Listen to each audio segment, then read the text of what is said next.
think the biggest thing with adventure sports is you have skill and you have experience. And, one thing that I learned when I hit my head is I had the skill to run the rapid. I didn't have the experience to know what to do if things went wrong. You're listening to the Adventure Sports Podcast, brought to you by 180 Tech.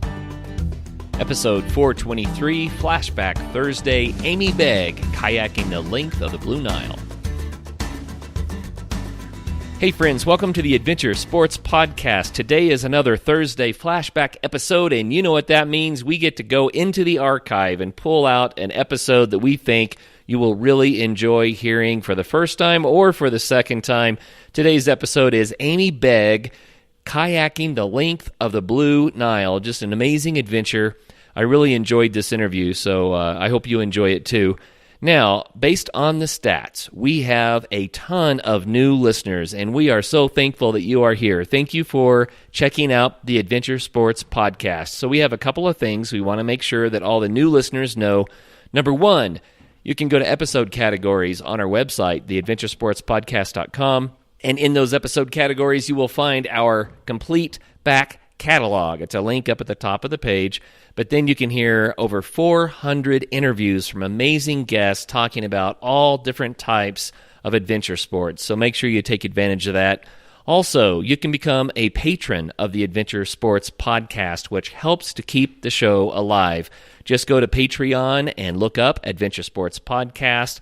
About $5 a month, a couple of cups of coffee does a ton to help us keep these amazing stories and guests coming your way. So I hope that you'll do that. Thank you very much again for listening. And without more rattling on, Amie Begg, Kayaking the Length of the Blue Nile.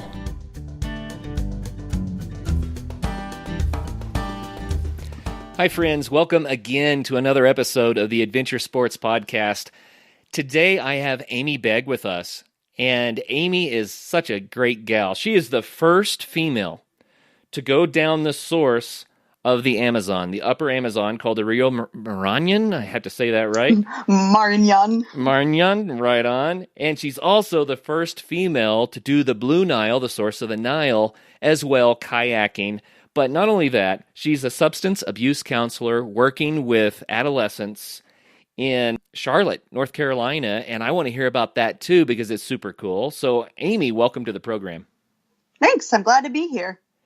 So, wow. How do you become the first female to do these two crazy big rivers? I mean, everyone knows the Nile and everyone knows the Amazon. I mean, these are the rivers of the world, and you're the first female to start at the source of these things, I guess. Tell us about that. Happenstance, my first trip was 6 years ago when I did the Rio Maranon, the upper Amazon. And it was actually kind of funny because that year, on New Year's, I said, there's two things I want to do this year. I want to paddle the Grand Canyon and I want to paddle internationally. And a few months later, just through different people and everything, I heard of this guy, Rocky Contos, who is... he's an amazing expedition kayaker that really brings to light a lot of the world's Grand Canyons around the world and everything. And he was looking to put together some people to kayak the upper Amazon. And I was like, well, here we go. The Grand Canyon of Peru. That works. So I had actually, it was kind of funny because it was only a couple months before that I decided to get a passport just in case. And I just moved down to Charlotte, and my friends thought I was crazy, but I was like, well, I'm going to go. This sounds exactly like I was looking for. And I spent 26 days on the river there, and it was absolutely amazing. So that does sound amazing to me. And I have to ask, because, I used to do kayaking. People that have listened to the show for a while know that I kayaked years ago, and I kind of gave it up. I mean, I didn't give up the sport entirely, but I gave up pursuing more difficult water, and the reason was because I felt like my skill set wasn't growing quickly enough because I wasn't going often enough, and so I started taking risks that I was uncomfortable with to keep up with the guys, you know what I mean? And I finally just said, no, I'm going to be a dad for a while first. But how did you get into kayaking and have the confidence to say, oh yeah, I'm going to go do the Grand Canyon of the Amazon or the Grand Canyon of Peru, you know what I mean? Well, man, that's a very loaded question in so many different ways. So, I got sober almost 12 years ago, and then I started very quickly after that working in the field. And one of my first bosses was a whitewater kayaker, and he kept showing me pictures, and I was like, man, that looks so good. I was like, that looks great. And I bought a kayak, and it was the beginning of December in Connecticut, and it was freezing, and a friend brought me out into a lake and started to try to teach me how to roll until I thought my teeth were going to shiver out of my mouth. And and I was hooked. He brought me down my first river, the Fife Brook, and I just took off after that. And I paddled my first several months of paddling. I traveled all over the East Coast, kayaking everywhere and any possible chance I could get.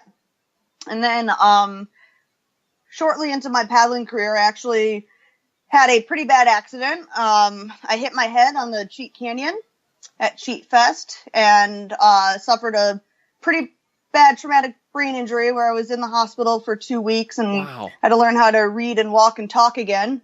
And then about a year after that, I decided that it was high falls on the Cheat Canyon. That was the rapid. I decided that I needed to kayak that rapid again, or I needed to quit kayaking. And so I went down and I ran that rapid again, and I had a great line, and I went through it. And, after that, I was like, I could do anything. I got this. So I just continued to work on my paddling skills. And when I moved down to Charlotte a couple years after that, I became an instructor at the Whitewater Center. And, so that, I guess when you instruct, your skills get pretty decent because you're always telling others how to do them. So Right. Yeah. The best way to learn anything is to teach it. I guarantee you that's awesome. So how much experience do you think it takes someone, if they're an average learner, to be able to safely negotiate class 4 in a kayak? That's so hard to say because there's so many variables that play into part. I think the biggest thing with adventure sports is you have skill and you have experience. And, one thing that I learned when I hit my head is I had the skill to run the rapid. I didn't have the experience to know what to do if things went wrong. And that's the difference in, any adventure sport that I think a lot of people fail to recognize is that people could have the skill, but you have to be prepared and you have to know what to do when everything doesn't go right. And that's the experience part that is needed. And, and how do you get that experience? Time in the water, time in different, rivers, time, different experiences. Yeah. It just takes time. Amie, I love what you said there, and I think people need to hear it. So many people learn enough skill to do something, but they haven't learned the next step, which is, how to survive when things don't go the way you want. And that's when people get in trouble with adventure sports. When you're skydiving, you have to practice pulling the reserve chute. You have to know how to do that, even if you never need to. You have to. You know what I mean? Well, I do. I'm actually a skydiver also, and I practice my emergency procedures. Yep. Every time I'm in the plane, I practice my emergency procedures. I've never had to pull my reserve, but I practice it. Yeah, it's got to be second nature. I taught my kids to alpine ski, and we had so much fun doing that. But before I got them on the really steep stuff, where you're not going to stop if you fall, you're going to stop when you hit a tree or a boulder, right? Right. I said, before we go there, I'm going to teach you guys how to do a self-arrest if you fall. So we got on a steeper slope that was safe. I said, you got to fall down. I taught them how to roll out of a fall and get their skis below them and kick their edges in so they could stop. I mean, it's a basic skill. No one teaches that. Yeah. You know exactly what I mean? But we practiced for a half day, falling and recovering. Then I took them to the double black, and we skied it. And it just makes sense. So in kayaking, what are those skills? What do people need to know? Well, what I always say to people is before you move up in a class of rapid, so if you're moving from class 2 to class 3, you should be able to catch every eddy in a class 2 rapid. And you should be able to put your boat anywhere you want, and you should be able to be able to identify multiple lines through that rapid. And then you move up to class 3 and same deal. If you can't make the moves in the class below that, you're not ready to move up. That's good.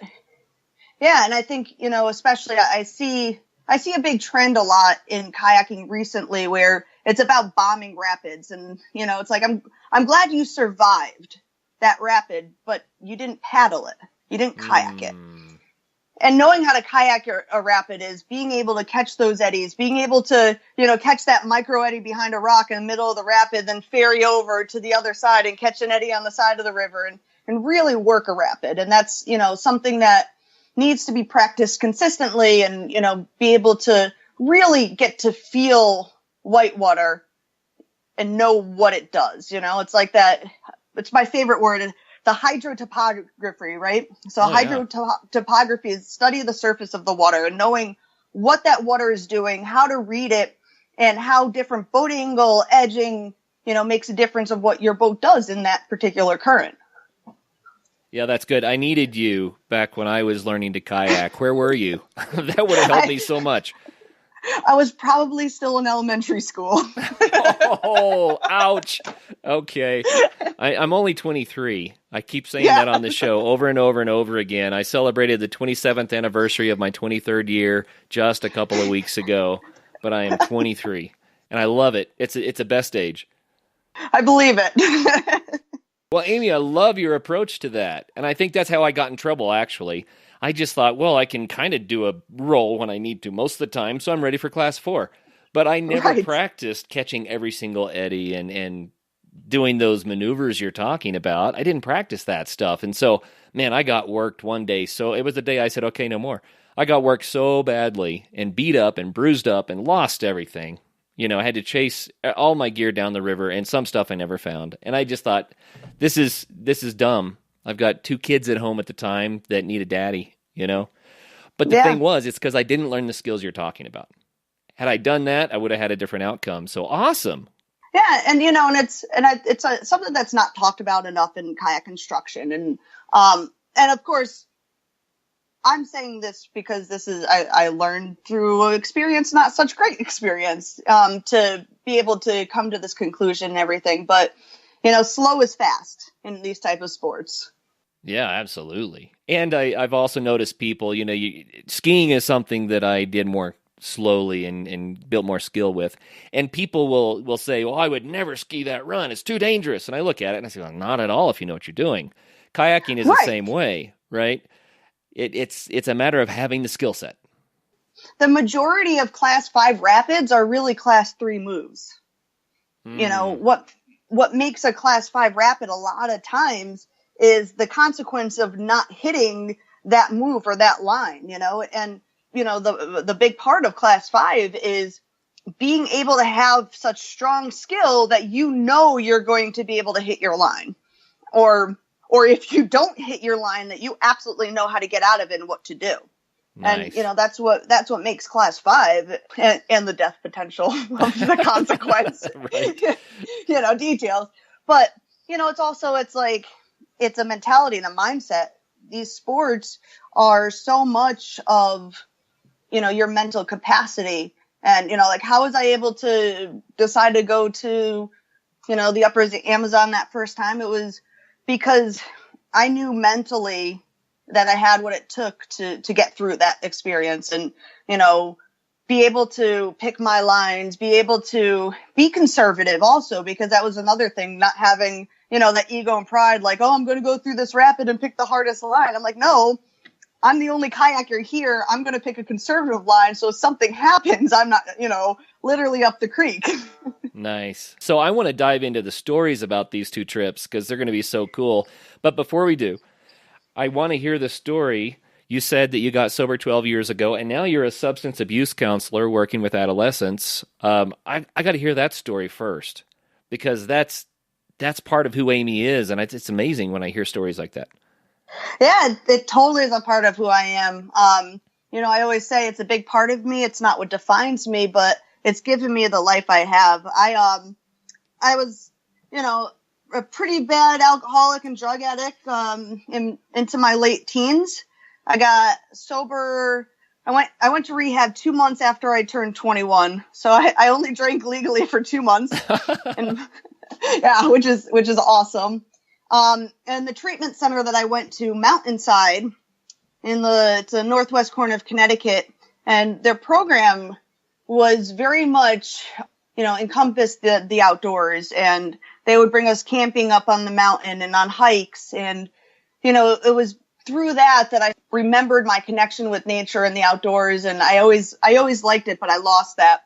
And it was very quickly after, I got sober there that I started to get back into, I ski also, got back into skiing and hiking and road biking and mountain biking and everything under the sun. And I learned how to kayak. And, from there I worked with adults for the first 5 years of my career. And I decided that adults suck.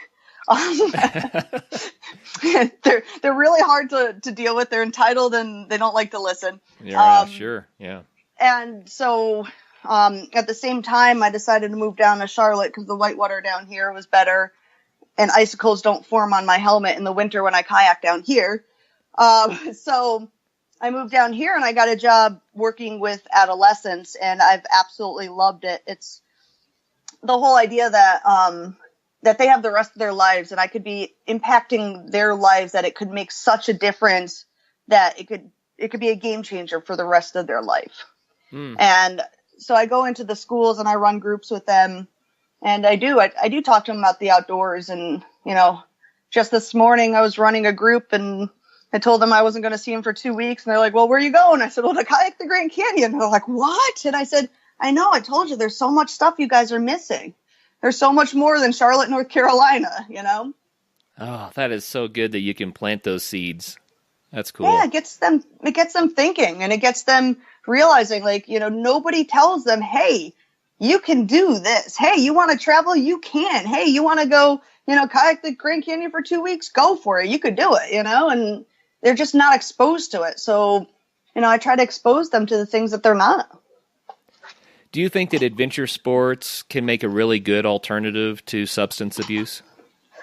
Absolutely. Absolutely. Actually, that boss that whitewater kayaks and taught me, who has become such a mentor in my life, Tim Walsh, he owns a company called Adventure Recovery, and that's kind of the premise of the entire company, is that we, as alcoholics and addicts and people in recovery, we need something.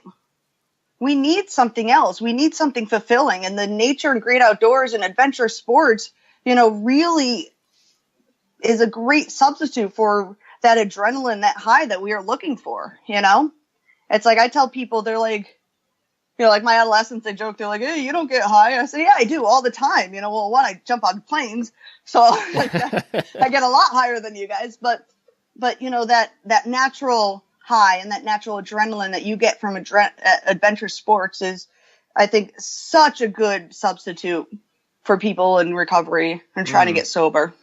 That's cool. And another thing I hear a lot of people say is that the gaining of the self-awareness and self-confidence and, the self-sufficiency, the self-reliance, all the things that you gain from adventure sports, that also helps. All of it, it absolutely does. Because, most of us that come into recovery, we don't think highly of ourselves. We don't think we could do anything. It for me has absolutely been adventure sports that has given me the confidence. And, I said earlier that my recovery is not what defines me, but adventure sports is. Nice. Well, that's cool. And it is really cool, and it's given me that. It's given me, who I am as a person. Right. Yeah. So what do you think about the adventure sports community? You've been doing it for a while. You must have met a lot of amazing people. I love the adventure sports community. Like I said, I'm in a lot of them. I also rock climb, in there and stuff. And the really cool thing is that I think overall the adventure sports community is very helpful, understanding. People are always willing to take you out on trips and, be, inclusive, and really, I think it's a culture that is unlike most others. Yeah, I agree. It's something about having a common passion, but it's also something about connecting with nature and getting really real with people, because adventure sports put you in places where you are real. You know what I mean? Yeah, absolutely. It is the raw self. Yeah. And that makes people better friends because they've been honest. It really does. And I mean, and let's be honest, and in our society nowadays, getting away from the technology and social media and everything is such a rarity that I think it provides a platform for people to socialize and, be forced to build community again, which I don't think we get as much of anymore. I love it. Yeah, very well said. By now, you certainly know who Bent Gate is. That's for a great reason. Bent Gate Mountaineering has been sponsoring the Adventure Sports Podcast almost from the beginning, and we really appreciate that. They've made it possible for all the great shows to continue coming your way. We want to say thanks by reminding you to go to them for your backcountry gear. If you live in Colorado, then just stop by their store in Golden. If not, go to bentgate.com. They have what you need, from the latest ultralight gear to the tried and true classics for climbing, hiking, and camping, like Arc'teryx, Hilleberg, Nemo, Western Mountaineering, and many more. Need advice? They have you covered there too. Their staff are passionate adventurers who can offer help from their own experiences. Bentgate also hosts lots of events and speakers. Check out their website to see the schedule and to see all of their products. Help take care of the Adventure Sports Podcast by getting your gear from Bentgate Mountaineering.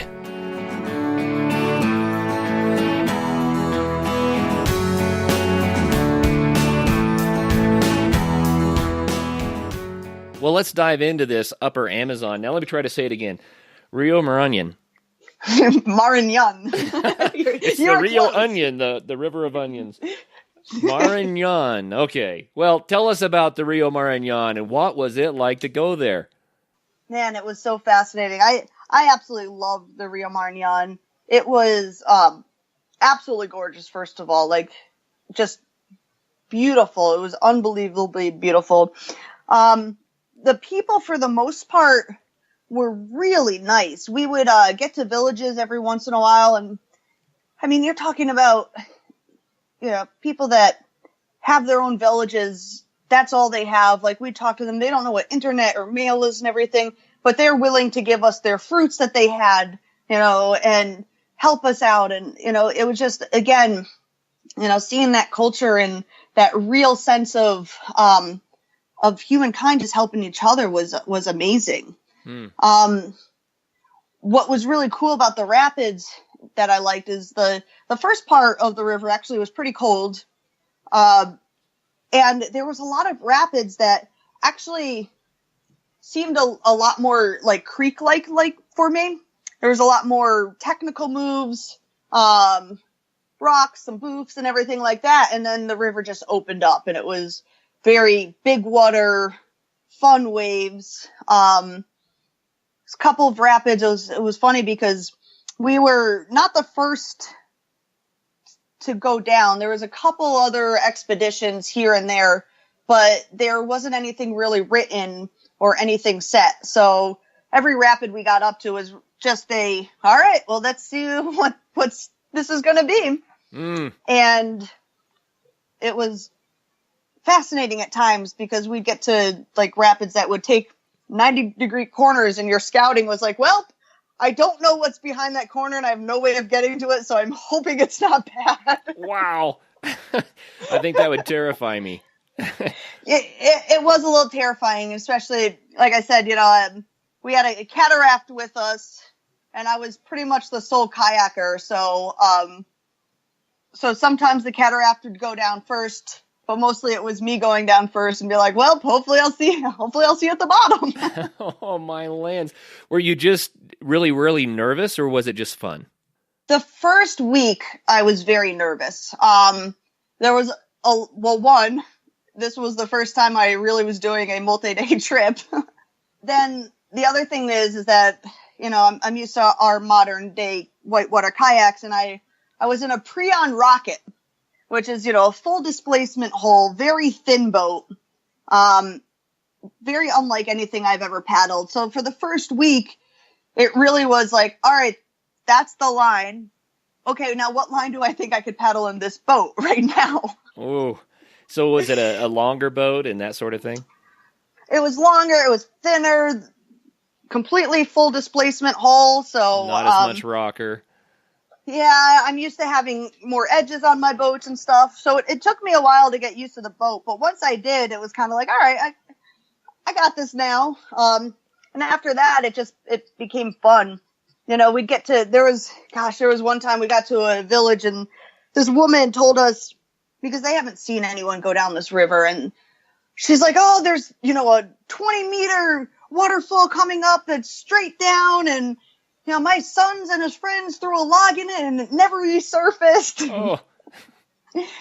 And so we were like, all right, cool. I didn't know we were dropping waterfalls on this trip. But, there was never a waterfall. They just didn't know what the river was either, and it scared them. Right. Well, I have to say, man, when you're standing on the shore, I know that a lot of the listeners have experienced this. You're on the riverbank, and the water is so powerful, and the noise, you can even feel the ground shake, and the spray in your face, and you're like, if I fell in that, I would die. You know what I mean? Right. That is scary stuff, but then you jump in a kayak and off you go. Yeah, and we're like, all right, see ya. But then, yeah. But then as we started going down the river, we really started learning about all of these dams that were projected to be built on the Amazon for hydroelectric power.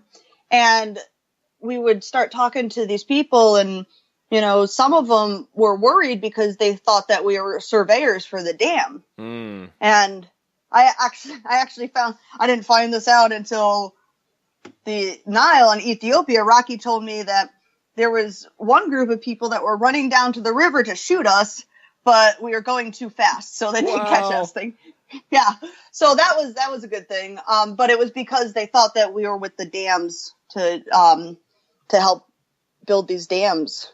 And the problem is that a lot of these dams that they were putting up was going to flood, their villages and their homes and their communities. So they're very opposed to it. No doubt.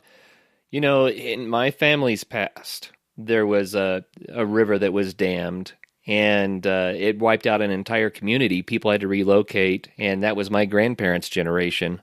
They went through that. It really does happen to people, and I think sometimes we don't think that through. But what about the ecological impacts of these dams? Not just flooding villages, but what does it do to the river?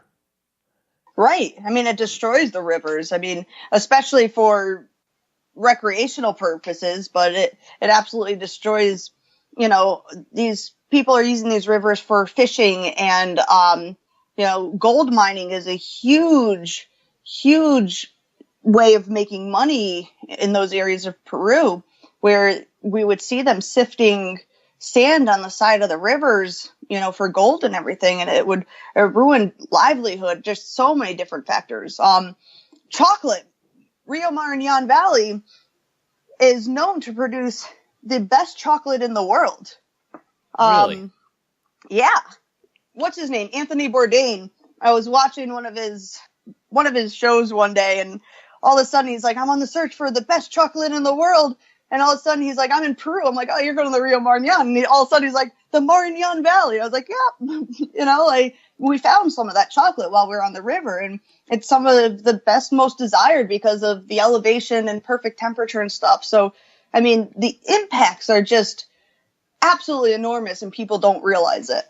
So then why would they want to dam the river in the first place? What's the motivation to do this? Electrical power. And the crazy thing is that it's not even power that's going to go back into Peru and make that country better. It was Korean companies that were coming in and damming it and taking the power. So, see, that's what's so heartbreaking. And we've heard the story many times before, but I guess call it underprivileged populations. They kind of get pushed aside, and then someone makes a lot of money or gets to harvest the energy of the lands of these people. And it's like, if it doesn't even benefit the people that were injured by it, then that's tragic. Yeah, it's terrible. And the worst part is that, yeah, they're very unfair in the ways that that they do things and go about it. I mean, we talked to this one family that told us that the dam companies came in and they'd hold town meetings and make them sign blank pieces of paper. And they told them that it was so that they could see how many people came to the meeting. But then they took those blank pieces of paper and then transcribed on them that they agreed for these dams being put up. So, it's not helping them at all. It's, betraying them, lying to them, and changing, an area that they've lived in for generations. Wow, that's tragic. Is there something that people can do? How can they get involved? We actually worked extensively, or Rocky mostly. Rocky is tremendous at really bringing awareness, and he ended up talking to the president and everything, got in touch with International Rivers, and really brought a lot of awareness and attention to the river. More attention of people paddling this river, going down it, bringing it to light. I mean, that was back in 2012. The first dams were supposed to be up in 2013 and still, aren't done because there's been so many people opposed to it and so much attention now brought to it. So I tell people, paddle these rivers. Yeah. Paddle them, show people, how much they're needed and how beautiful these areas are. So if a listener says, okay, I'm not a paddler, I believe in this cause, I'd like to take action, but I don't know who to call or what to do, do you have any organizations that you would recommend or any contacts they could make? Absolutely. I've said his name a lot, but Rocky Cantos, my good friend that, I've done these trips with, he runs trips down the Maranon all the time now, and people that don't paddle, he'll put you on a raft. You could go down it and experience it and not know how to kayak, which is really cool. And it's a once in a lifetime experience. Like, to see the beauty and different culture and, scenery is it's absolutely unbelievable. So how did that trip on the Upper Amazon change you? It changed me in a lot of ways. I can't, one, I came back and I couldn't make a decision on any restaurant menu because it was overwhelming to the point that it was anxiety ridden because, there you go to a restaurant and they're like, here's what we're serving today, Right. But with that, it was seeing different cultures and how the different parts of the world do things and compared to what we do in America.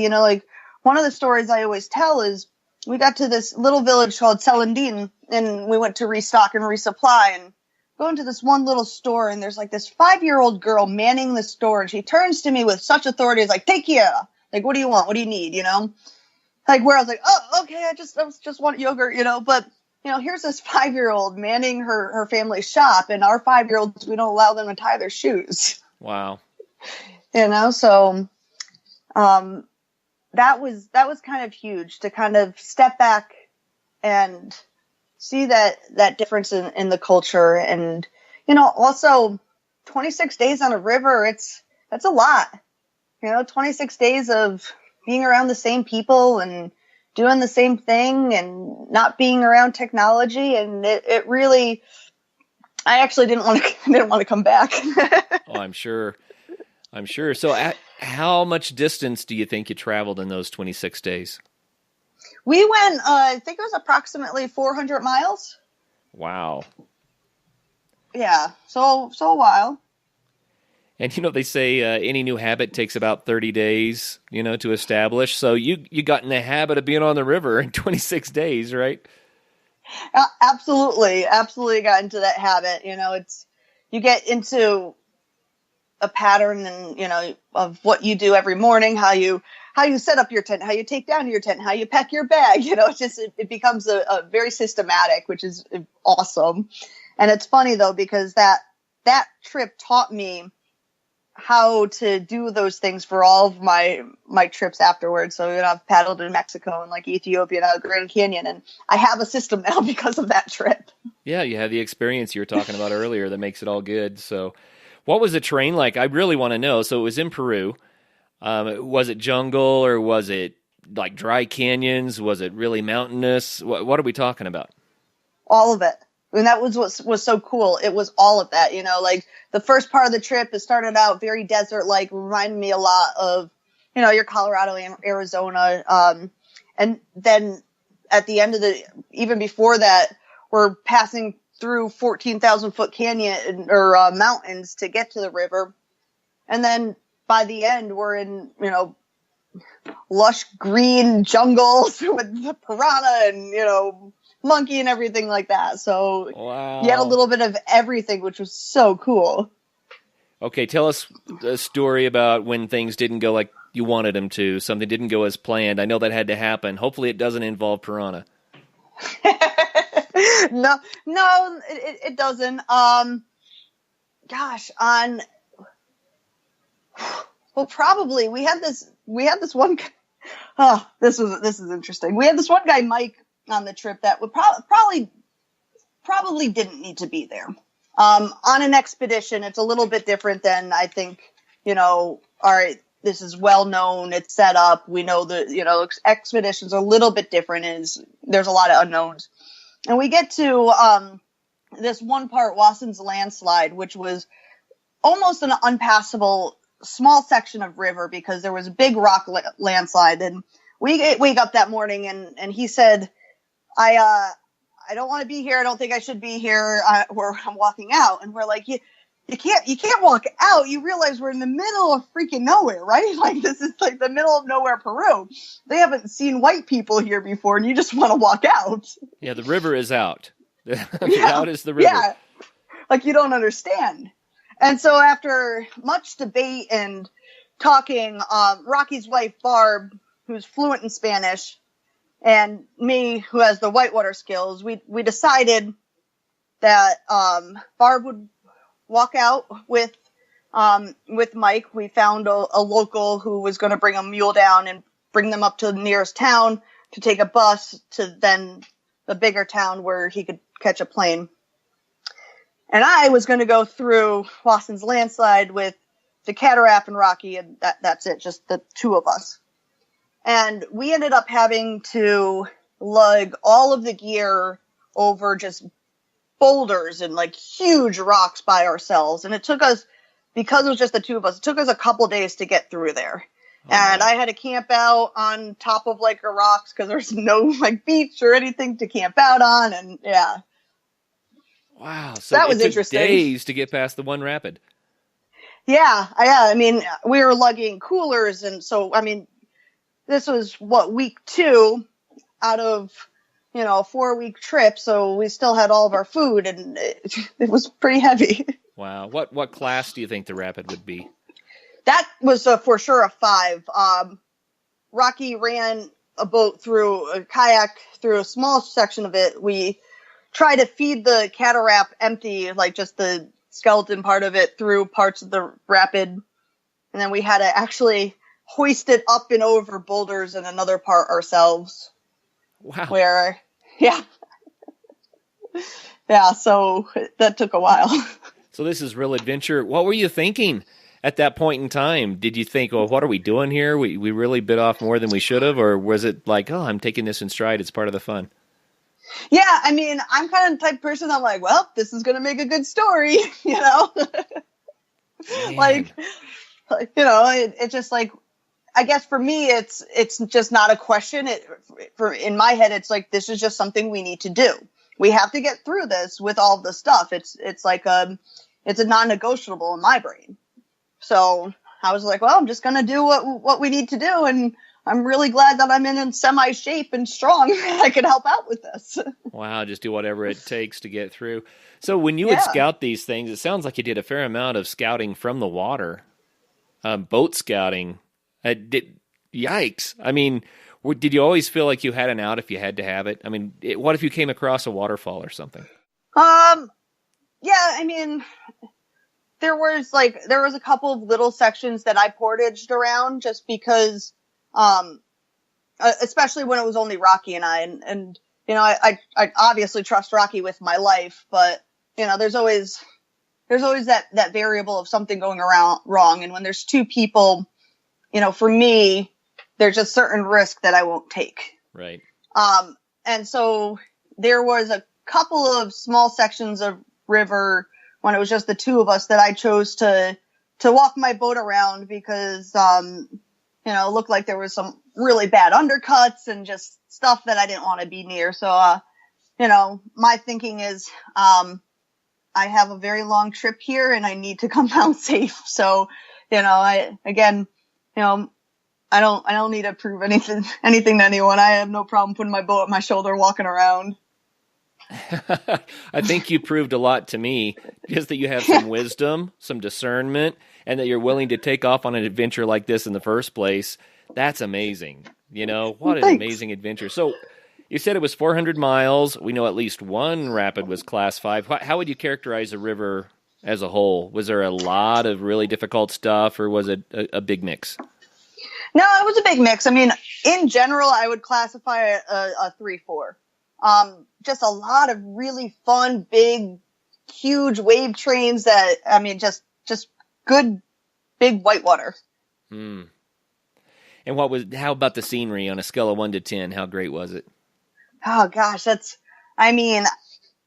so tough. I've seen, I don't know. It's still probably my favorite river. I'd give it a 10. And you're going to do the Grand Canyon next, so I'd like to see what the comparison is, but you're not there yet. Yeah, I can't wait either to see it too. Right now, the only thing that's going through my head about the Grand Canyon is there's no crocodiles, so that makes me happy.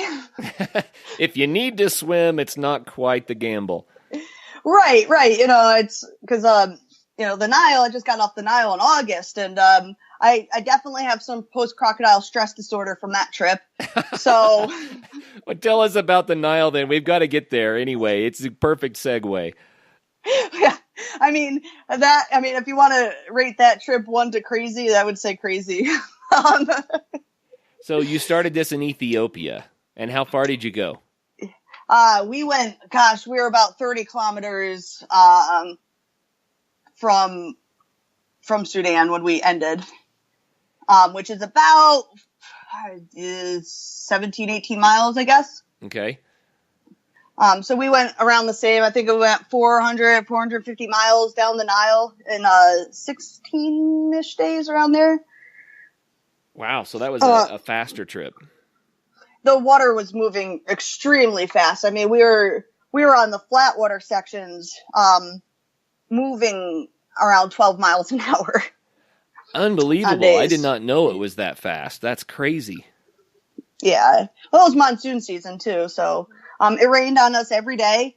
The river would rise and fall quite a bit while we were there, so finding camp was something that we actually had to be very intentional on thinking about. Well, the water could rise up this far, so...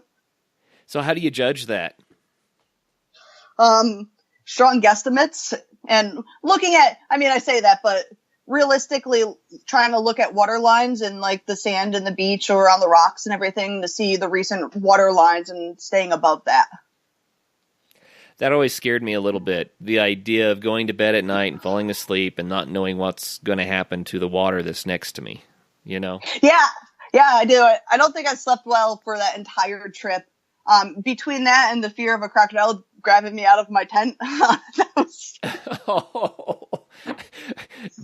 What an adventure.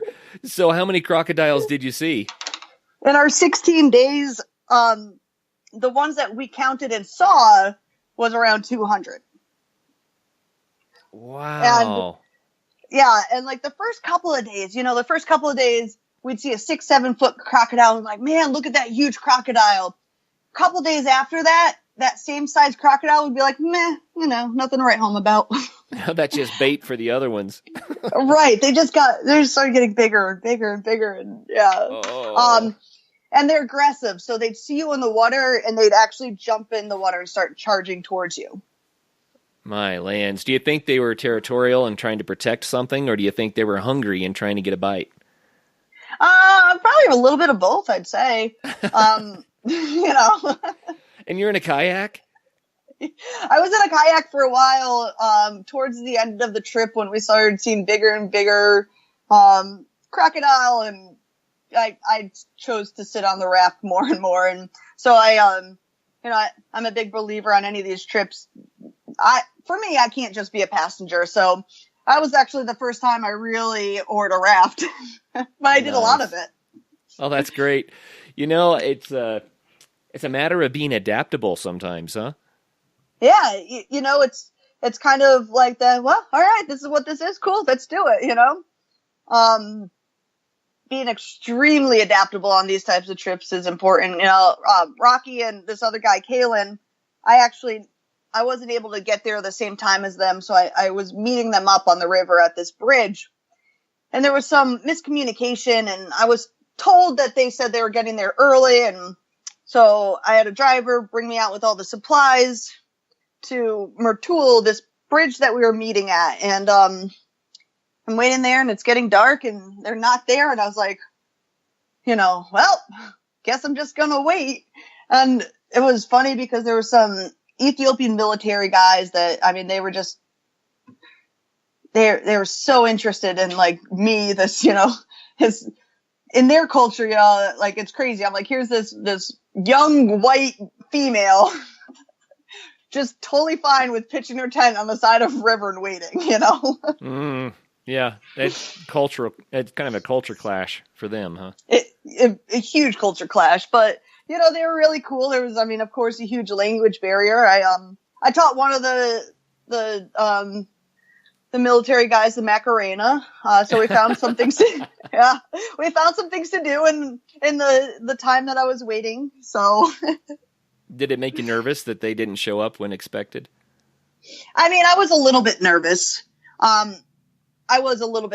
I was kind of sitting there like, I use the Garmin InReach, which is two-way messenger. And I didn't know if Rocky had his spot device on him. So I was texting one of my friends in the States to try to get in touch with Rocky's wife to find out if he had a spot on him and if he's like posted anything. So. Wow. Were they coming down the river to you or were they just delayed otherwise?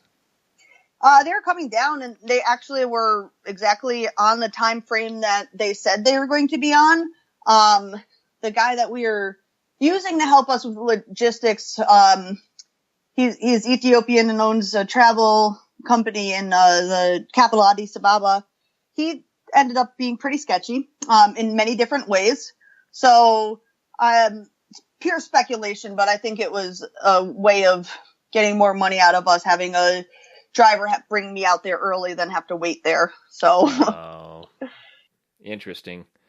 Yeah. So there's all those little other things that you don't always think about on trips like this that you deal with. Camp Crate 3, 2, 1.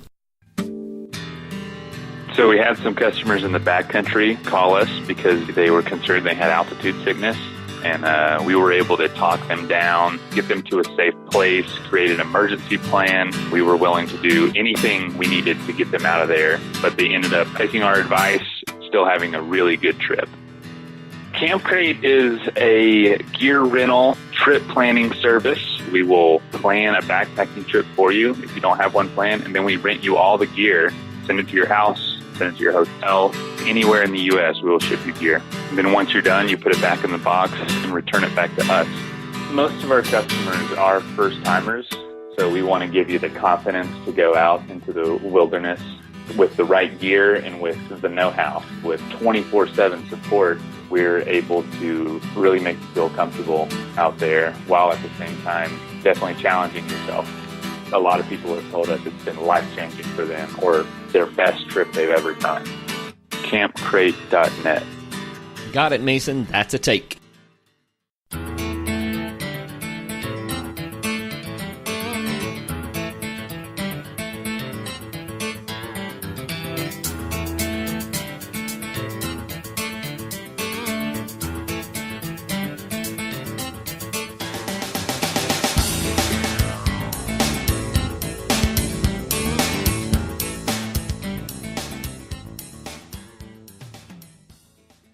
Well, what was this tributary of the Nile, what was it like? I felt like I was in Charlie and the Chocolate Factory on the Chocolate River. Really? So it's called the Blue Nile, but it's chocolate. It is chocolate. I felt like I was paddling in chocolate milk.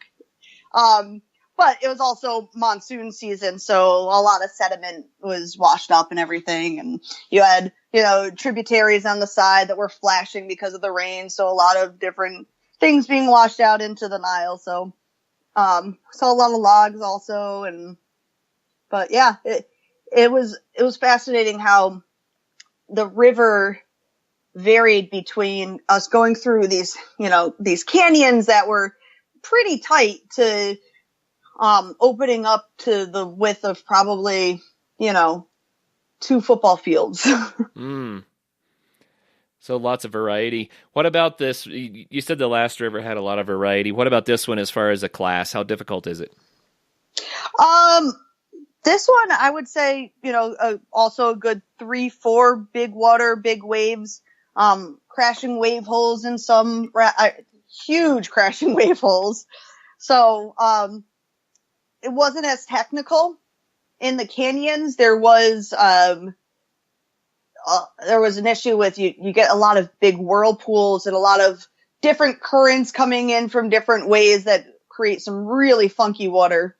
It freaked me out. I swam once, and fortunately the only time I swam was I just got back in my boat and I was trying to peel out of this eddy, but there was like 5 different currents that were coming at me, and it flipped my boat. And because there was currents coming everywhere, I was trying so hard, I could not roll my boat. It's like your paddle just sinks instead of giving you the resistance you need, that kind of thing? Yeah, I was just like stuck, I couldn't even move my paddle. And I was like, and I'm like, I remember sitting there and I'm like, well, this is odd. Wow.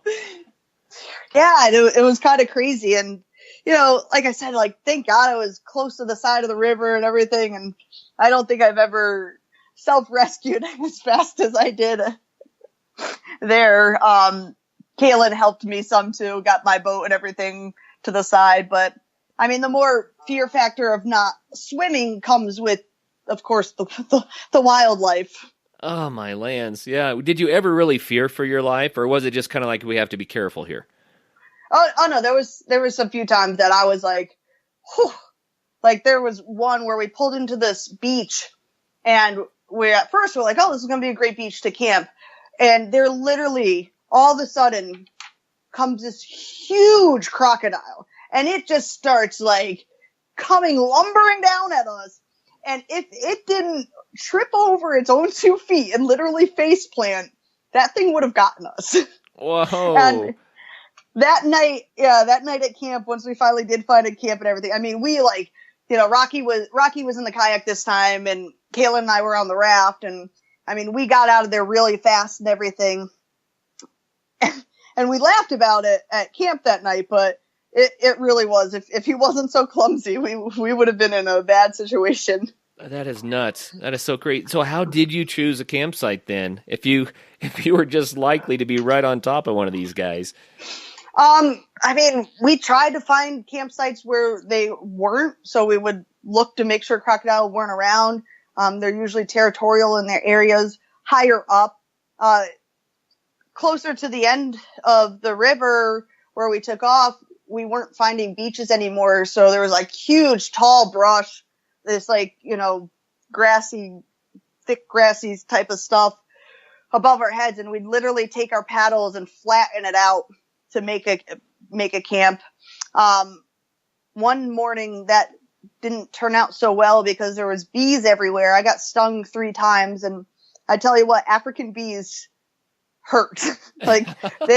They are the worst bee stings I've ever had. They hurt, and their stinger stays in you, and I have to have Kaylin or Rocky pull out the stinger.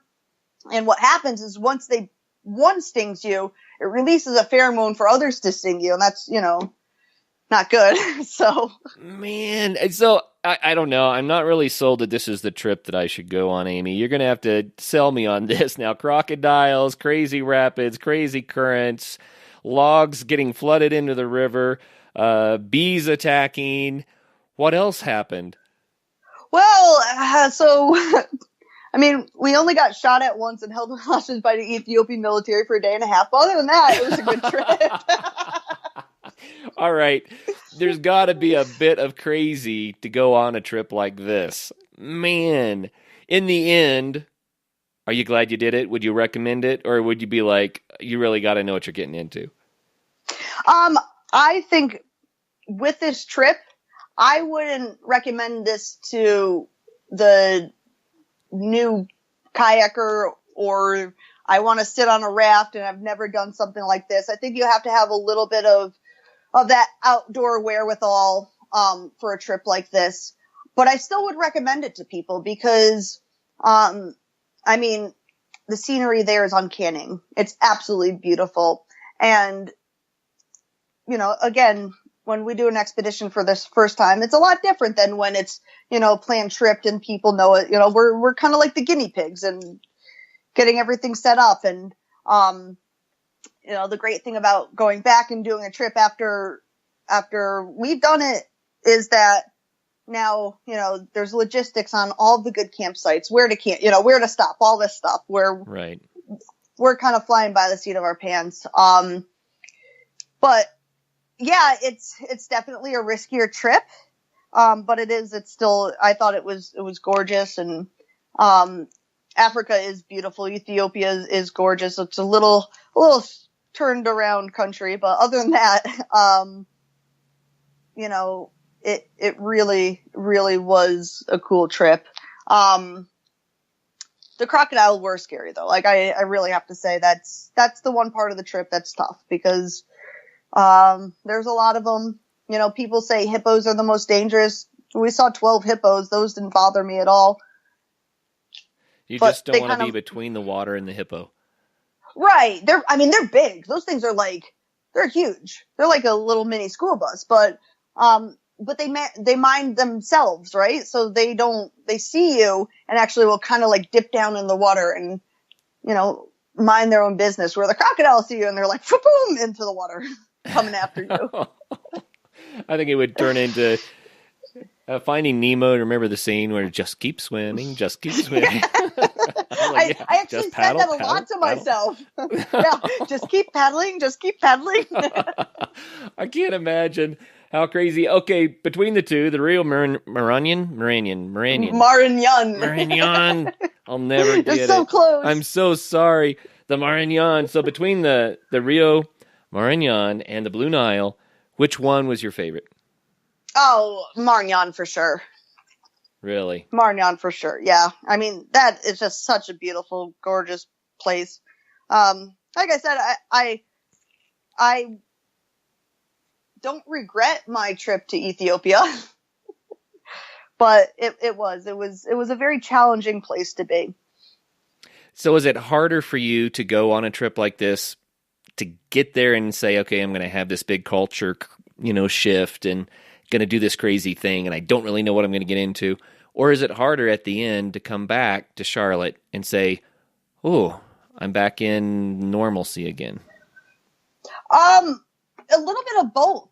I'd like to say that I'm pretty acculturated and, I'm able to, assimilate to environments pretty well. And, I understand cultural diversity and differences and respecting people's culture. That's a very big thing, is that I don't care that I'm American, I'm in their country, right. So for me, that means, I'm going to do the best to, assimilate to their culture. Which I actually really enjoy that. I find it fascinating to see how other people live. Like in Ethiopia, you only eat with your right hand. There's not utensils there. So everything's, you eat with your fingers, and you only eat with your right because it's known that you wipe yourself with your left. Oh, right. No left. And so, yeah. But I have, when I'm away for a while, I do have a hard time coming back to the States. It sometimes takes me a while, and I have to remember, oh yeah, that's not accepted here. I can't do that. All right. So, and it is different things. Life is so much simpler in other places, and it becomes overwhelming when I first come back, with all of a sudden the technology and information everywhere, and having to make, decision on 500 things on a menu, or, all these different things. And that's always a little bit of a challenge. You make me want to go just to escape, all the constant media and constant decision making and things. Just for a while to go and to be with nature and to fall into that rhythm and unwind and reset. You make me want to do that.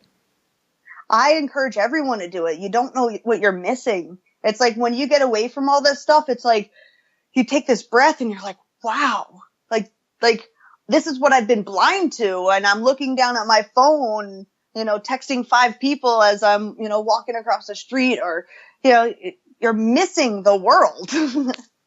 Yeah, exactly. Well, Amie, we are running out of time already, which is amazing because I feel like we just started. But give us a parting shot. What would you like the listeners to know about doing these big expedition whitewater trips?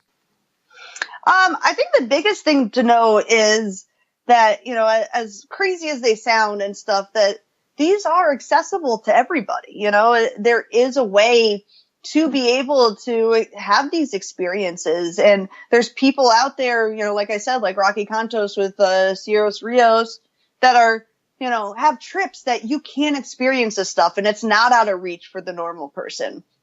It doesn't necessarily mean you have to do like a crazy expedition the first time going down, experiencing it, but, anybody could still have that experience of getting away, being on a river, seeing a different part of the world. And it's so gratifying. I really do suggest everyone try to do it. And, anyone that wants to contact me for more information or ever has any questions, that's something, I more than welcome to anybody. Yeah, it was going to be my next question. How can people reach you? So, let's see, Twitter, Facebook, what's the best way?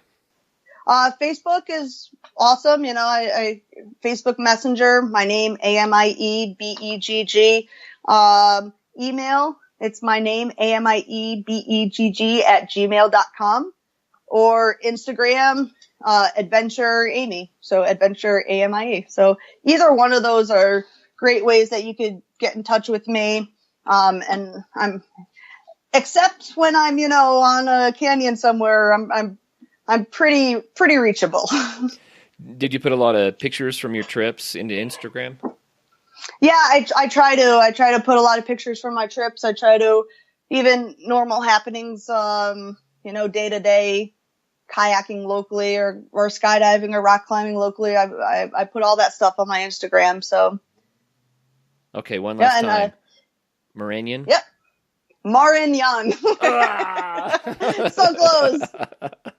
Well, thank you, Amie, so much for sharing with us today about the Maranon.